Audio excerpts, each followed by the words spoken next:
Hamish de Bretton-Gordon is a retired British Army colonel and former commander of NATO's and UK's chemical, biological, radiological and nuclear reaction troops. Welcome to our program, Colonel Hamish. Thank you very much for having me.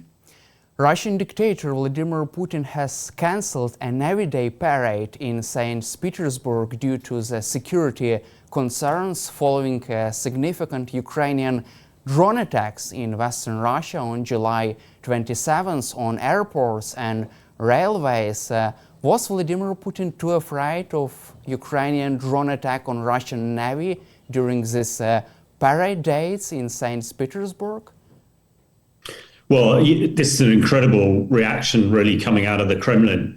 We know that over the last few weeks, the Russian Navy have been conducting its biggest exercises around the world in the Pacific and in the Baltic and elsewhere. And the sort of culmination of this great big parade, and we know how much the Russians like their parade. So to cancel it, psychologically, it must be a huge blow to the Russians themselves. And I think, it shows to the Russian people that that not even Putin can put on a big parade without fear of attack.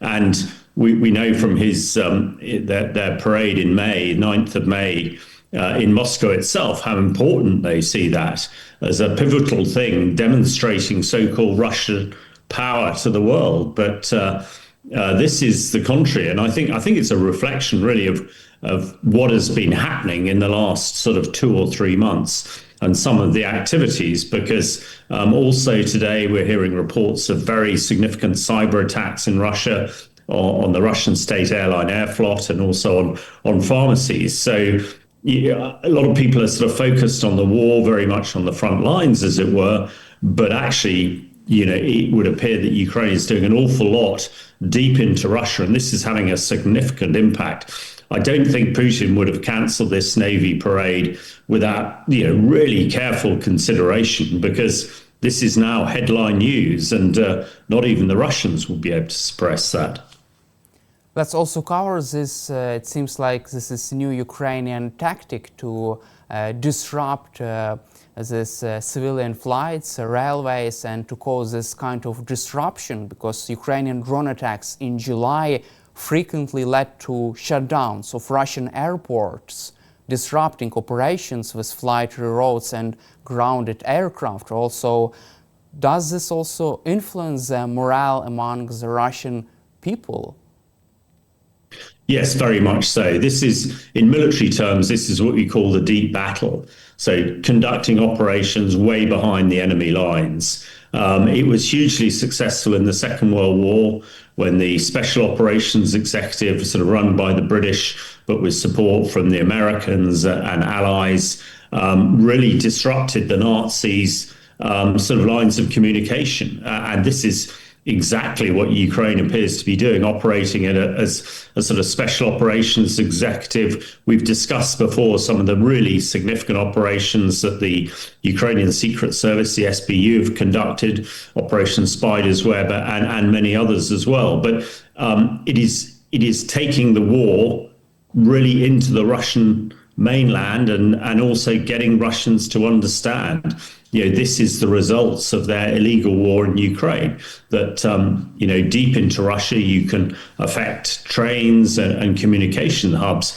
And I think when it comes to the flights and stopping of flights, this is hugely significant. We've seen almost riots recently in some Russian airports where flights have been stopped.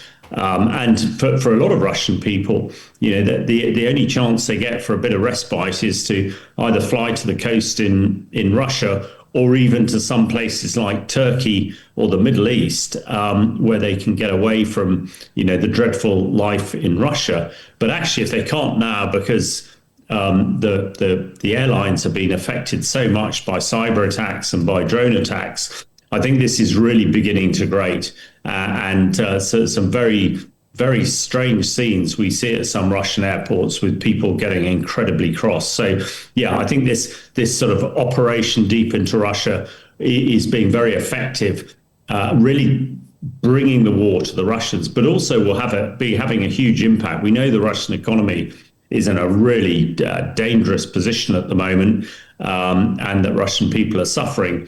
And I think if the Russian population, they can't even go on holiday at the moment, this is something that is going to have a huge effect. So it seems to me a really effective way for the Ukraine military and secret service to attack deep into Russian territory.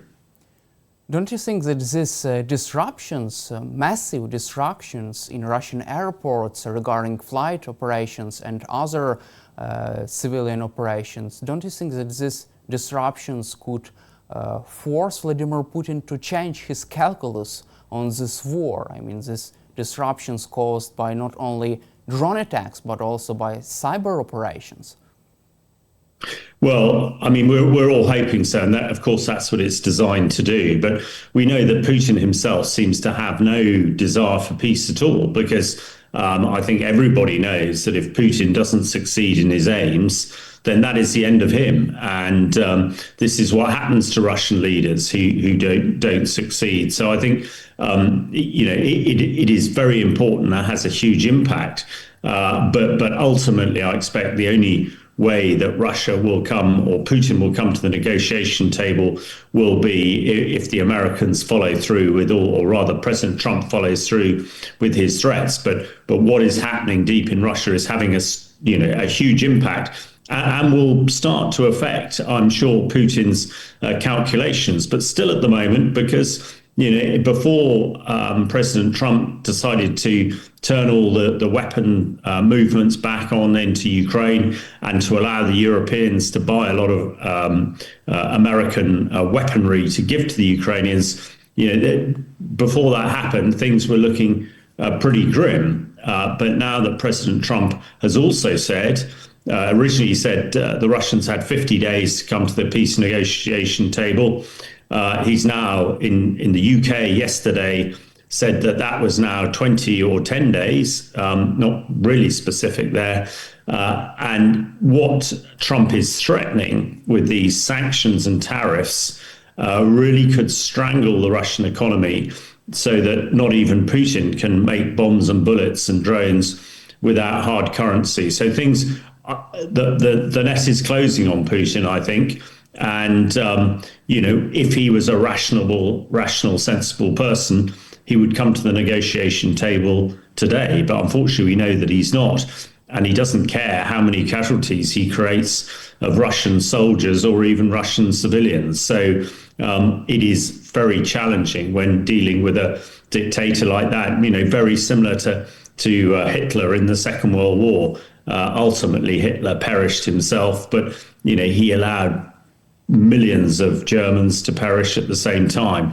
Let us hope that there is some semblance of reality in Putin's mind, that he realizes that actually peace now is the only viable way forward. But all the pressure being put on him is making that more likely now rather than less likely, I think.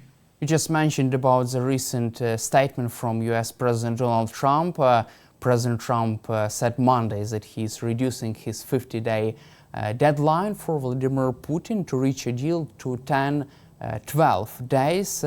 Also, US Senator Lindsey Graham said that Vladimir Putin has seriously miscalculated Donald Trump. Is he right? And do you see this as probably one of the biggest Putin's mistake? Well, let's hope it is a big mistake for Putin. I think one of the challenges that we've all had is that Trump's approach to Ukraine has really ebbed and flowed and changed and has not been consistent. And if we find it difficult to follow, I expect the Russians probably have as well. And I think until pretty recently, the Russians believed that Trump was not serious about peace in Ukraine and have been prepared to play along that way. It now seems pretty clear that actually the Americans want to have a peace deal in Ukraine as quickly as possible, because they are beginning to focus very much on China and other threats, and they want this resolved as quickly as possible. And I think everything that is moving in that direction. So Putin really has now only got 10 or 12 days to decide what he's going to do. And actually, I think in a way, a pretty smart move on Trump's behalf, to originally give Putin 50 days, now bring it down. So really, Putin has got to make his move very, very soon. Otherwise, these sanctions and tariffs, and we're really looking at, really bringing a stop to the Russian oil industry, or certainly they're selling cheap oil to the Indians and others. And if they can't do that, they're going to run out of money pretty quickly. And we know that the Russian economy is suffering from not having Western goods. We know that a lot of their aeroplanes can't fly now because they can't get spare parts from Boeing or Airbus. I think only a few days ago, we saw yet another Russian plane crash, presumably because it was poorly maintained. And we know how important the airline industry is to the Russian people, not least, that even if they do have aeroplanes that work, they can't fly because the airspace has been interdicted by drone attacks, or the airlines have been affected by cyber attacks. All this pressure is building a real head of steam, as we'd say in the UK. And if Putin doesn't try and release that head of steam, then things could really go badly wrong for him. Let's hope he realizes that, because I think everybody around the world just wants a just peace for Ukraine as soon as possible. Let's cover also other interesting developments related to phone conversations between President Trump and Ukrainian President Volodymyr Zelensky. US President Trump has privately urged Ukraine to conduct attacks inside Russia. He even asked Ukrainian President Volodymyr Zelensky if he could strike Moscow if the US supplied long-range weapons, according to the Financial Times sources. What could such questions from President Trump indicate, and what could such type of conversation indicate? Well, I think, warfare is a multifaceted operation. We've talked about the deep operations of Ukraine attacking deep into Russia, Operation Spider's Web, attacking the infrastructure, also the attacks, the cyber attacks. But warfare is a very psychological environment as well. And, one always says it's psychological is 10 to 1 the physical. If you can convince people that they're losing, then that is much better than actually having to fight to make them lose. And I think ultimately what President Trump is trying to get across to Putin, or probably more the people of Russia and more the people of Moscow, is that actually Ukraine has demonstrated its ability to attack deep into Russia. But if it has precision-guided American missiles, and we've seen the demonstration of American capability in Iran last month, where they attacked nuclear sites in Iran, which were defended by Russian air defense assets and were completely useless. So I think the message is going across to the Kremlin and the oligarchs and the rich and wealthy people who run Russia in Moscow is, well, you need to speak to your president and get him to the peace table, because otherwise it might well be an American cruise missile that's going through the window of the Kremlin. And I think America has demonstrated, and Ukraine has demonstrated, that they could do that. And the humiliation of attacks on key sites in Moscow, I think, would be enough to probably end Putin's reign. And I think that's the message getting across. Putin, you've got to come to the table and negotiate. Otherwise, we're going to finish you by attacking your key sites and strongholds in Moscow. And we can do it. And the world's seen that we can do it. Also, according to the Washington Post, US President Trump and his team seriously considered the possibility of sending Tomahawk cruise missiles to Ukraine. This decision has not yet been made, but there are such discussions in the White House. Do you feel that Trump's team and Donald Trump, they are just rising, firstly, they're rising stakes in these negotiations with the Russian side, or do you see this as the last possible the last resort from the US team and the possibility of making the last threat to Putin to force him to sit at the negotiating table? Yeah, I think this is very much the Americans turning up the pressure, turning the screw, tightening the screw, as we like. The cruise missiles, which again, we've seen how devastating they are. And some of these have ranges of thousands of miles and are precision, and also have demonstrated that they can evade Russian air defense systems. So I think it is turning up the pressure that, and perhaps the message that's getting into the Kremlin is, we are prepared to do anything. We are, the capabilities we have, the sophisticated weapons we have, which are a generation in advance of Russians. We are prepared to give them to Ukraine. So, you've got two options, really. You can keep and stay away from the peace negotiation table, or you can and accept what you would get from that, cruise missiles and everything else going on, or now is the time to negotiate a just peace. I think, as we've discussed before, my own view is that the Russian army is at its culminating point after losing 1 million casualties, 4,500 tanks. There's not a lot left. A lot of the recruits that Russians are throwing into the front line are very poorly trained. They've even had to buy 30,000 recruits off the North Koreans. Now, to me, that is a sign of desperation. That's not a sign of a modern, effective military fighting force. So, yeah, I think Trump and his team are turning up the pressure. And yesterday's announcement, by reducing the time Putin's got, is another bit.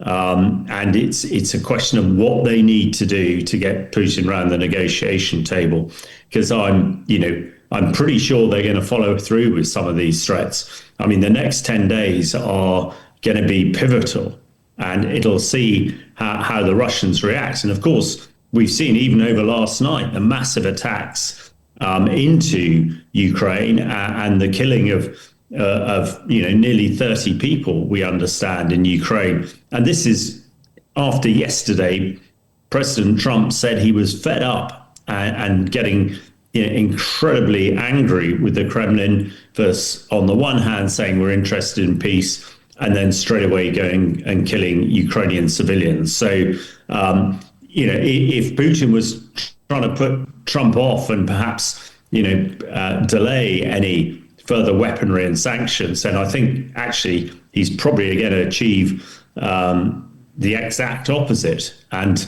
no doubt this will anger Trump immensely. And we haven't seen his reaction today, which no doubt we're going to see pretty soon, and his reaction to the rest of the week, because that 10 days now is sort of the end of next week, which is in this war and in these sort of stakes is not very long at all.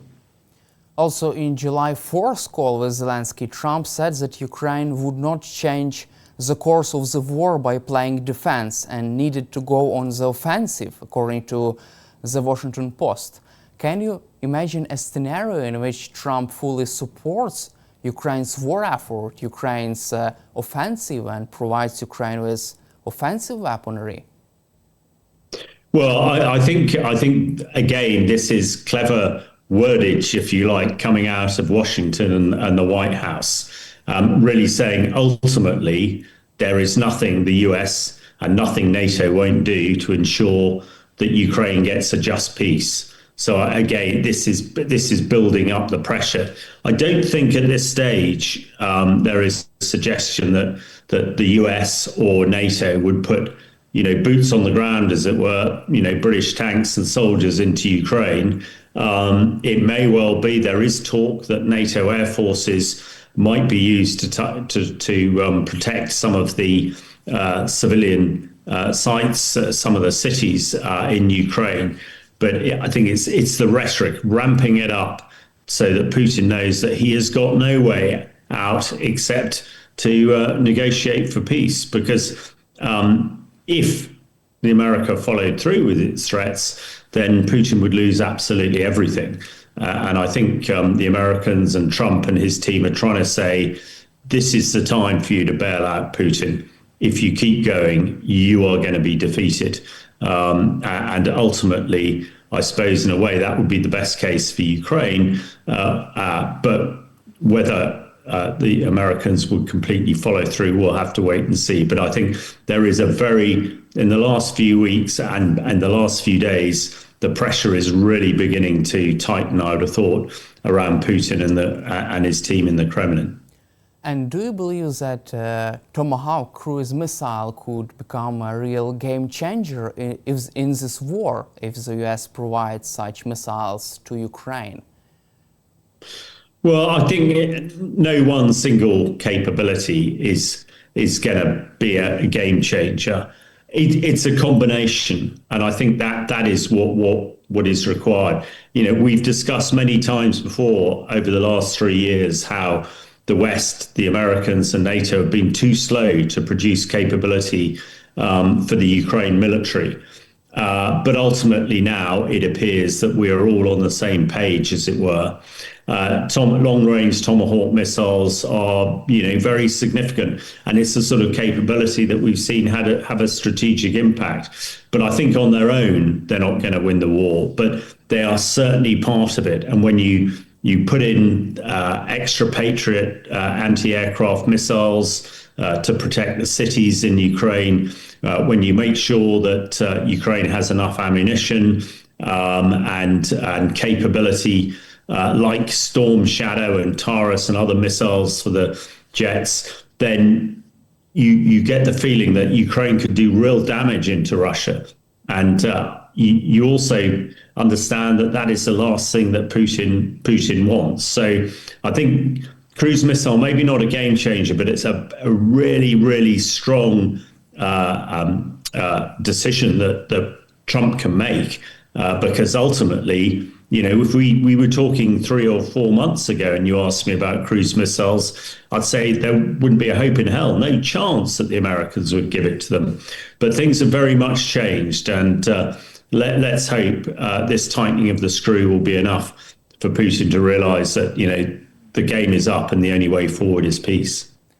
Let's also cover our final question regarding this Trump's U-turn. Washington Post columnist David Ignatius reports and writes that Trump escalated against Putin for 3 reasons.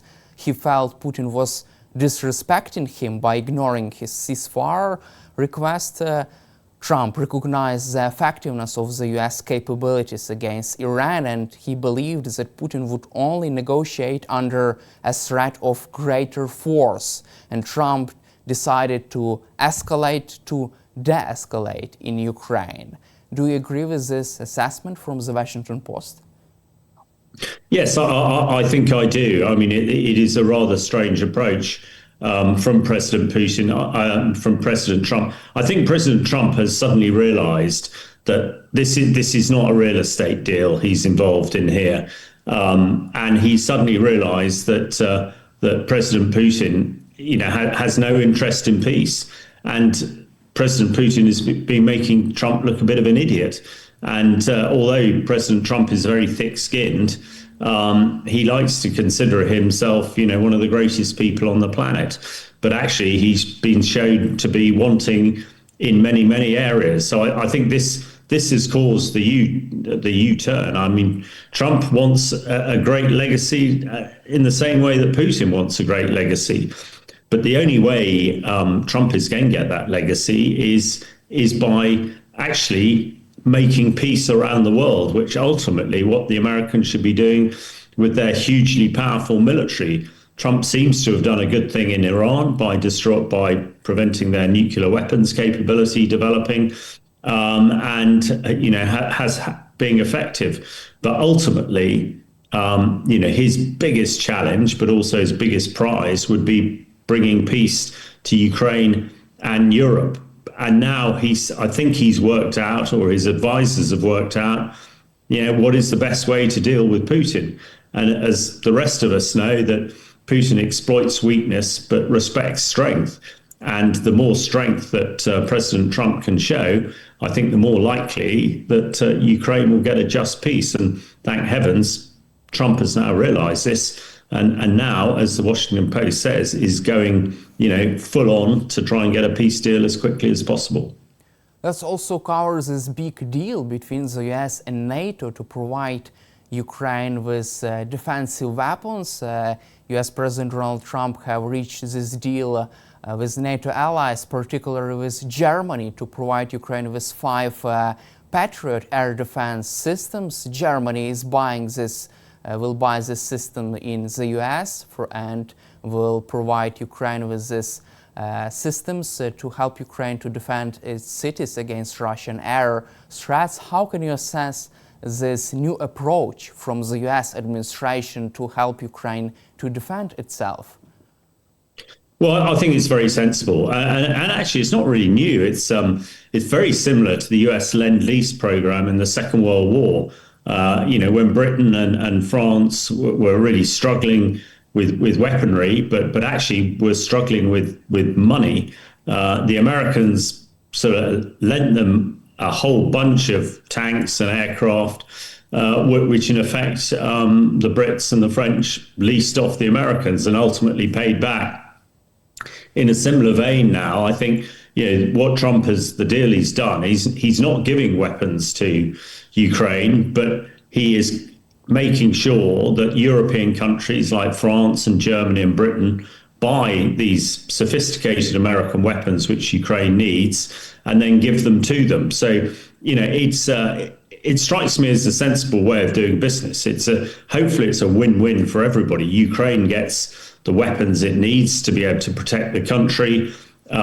European NATO countries do what they've always said they're going to do and try and protect Europe and protect Ukraine. And, the American people don't fit this huge bill of weaponry, which it was becoming unpopular. So I think it's a pretty smart move.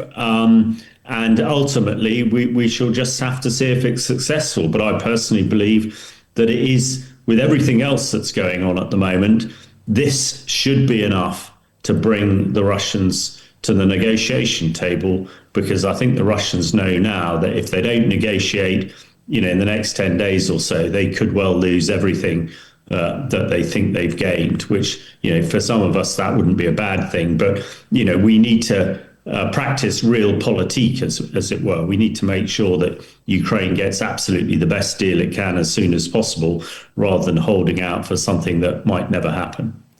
Although US President Trump is reducing this deadline for the Russian side to agree with ceasefire deal, it seems like Vladimir Putin doesn't care about US threats, because according to the latest article posted by Reuters, Putin intends to keep fighting in Ukraine until the West engages on his terms for peace, and his territorial demands may widen as Russian forces advance.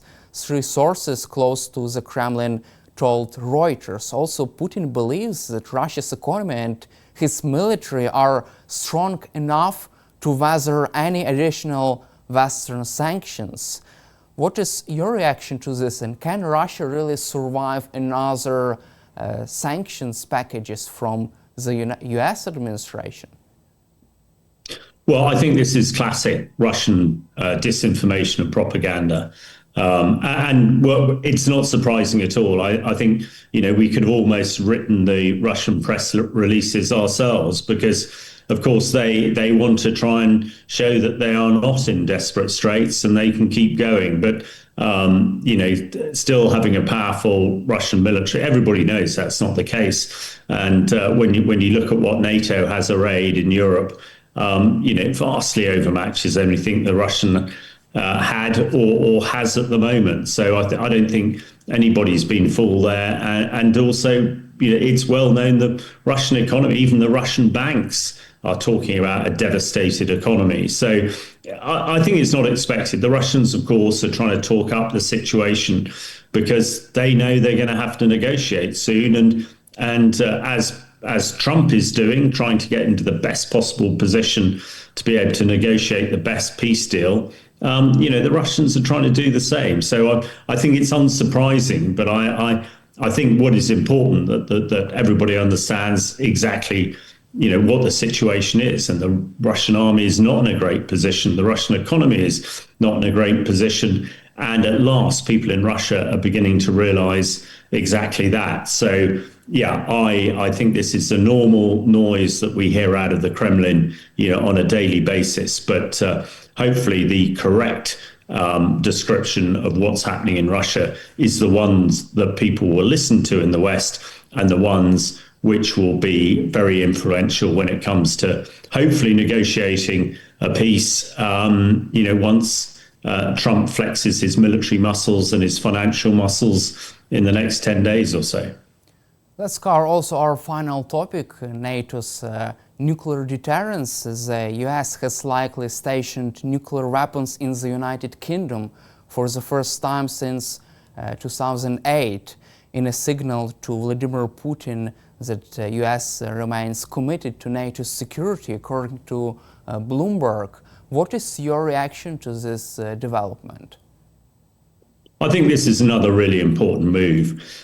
We've discussed before that my view is there's been a slight imbalance in the nuclear capabilities, as it were, because NATO, well, the European NATO countries, the nuclear capability, Britain and France, do not necessarily have the amount of tactical battlefield nuclear weapons which the Russians have. And we know that the Russians have threatened attack all the time. I think it sends a really strong message that, first of all, Britain is prepared to have American nuclear weapons on our soil.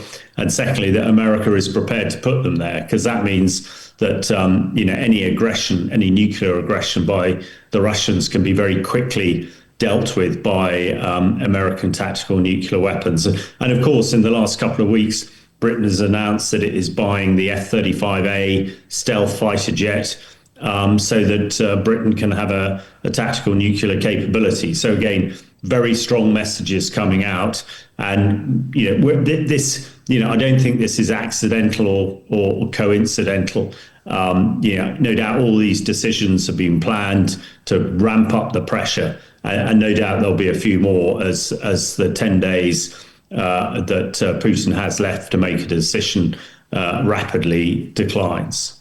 It seems also we have another U-turn related to the NATO security. The US has not withdrawn any kind of American troops from Europe, despite such discussions happened in the White House. How do you see the main reasons behind this another U-turn in US commitment to NATO? Well, I think certainly since when President Trump and his team took power in January of this year, there's a very different situation. The original cry of US isolation, moving all military capability back into mainland US, that's very much changed, and one anticipated that the Americans were going to withdraw a lot of their manpower and military capability from Europe, which they're actually not doing. I expect this is more the new American administration working out how is the best way to do these things. And I think a lot of us have always said that it's much better to defend forward, defend where way beyond your own borders. And perhaps naively, the American administration thought they could just defend the American mainland. They've now realized that actually they can't, or that would not be an effective way of doing it. And they still need a strong force in Europe to defend against the Russians. They need strong forces in the Middle East to defend against the Iranians.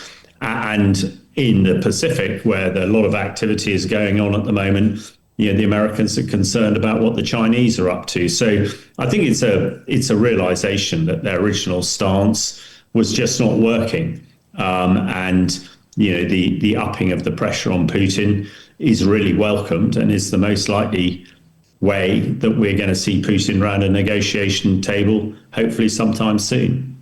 Thank you, Colonel Hamish, for your time and for your support for Ukraine, and glory to Ukraine. Thank you very much for having me. Glory to Ukraine.